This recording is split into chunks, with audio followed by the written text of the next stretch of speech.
by Joanne Yolen, illustrated by John Schnoder.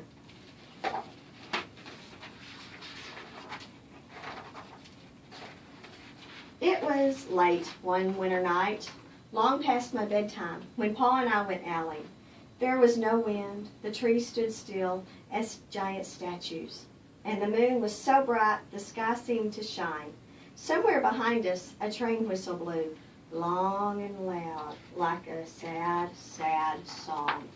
I could hear it through the woolen cap. Pa pulled down over my ears. A farm dog answered the train, and then a second dog joined in, and they sang out, "Trains and dogs," for a real long time.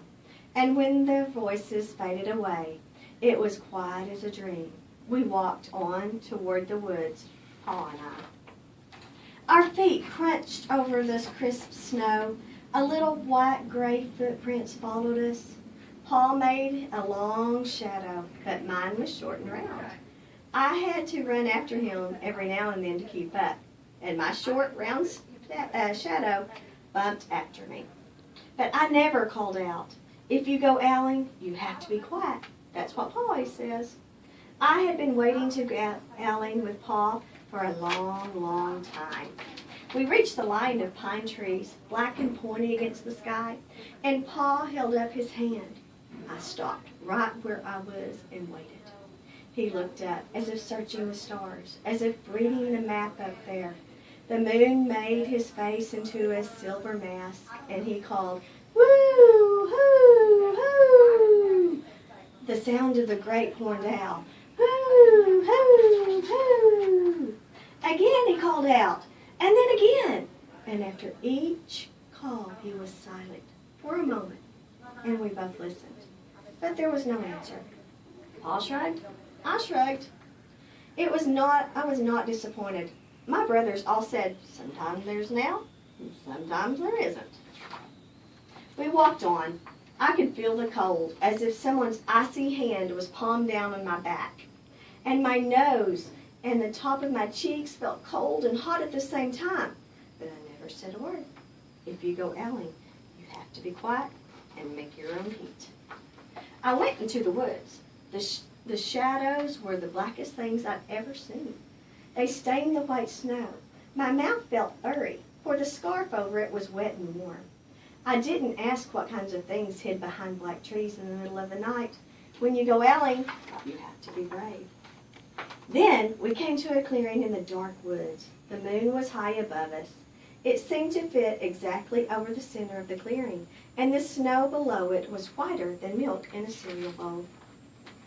I sighed, and Pa held up his hand at the sound, and I put my mittens over my scarf, over my mouth, and I listened hard.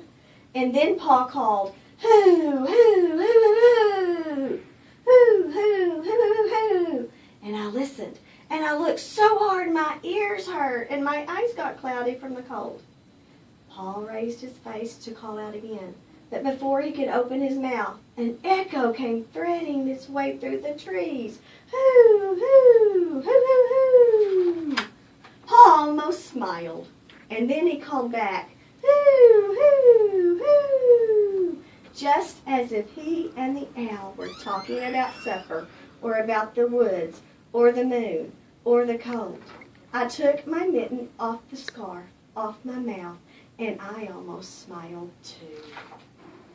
The owl's call came closer from high up in the trees on the edge of the meadows.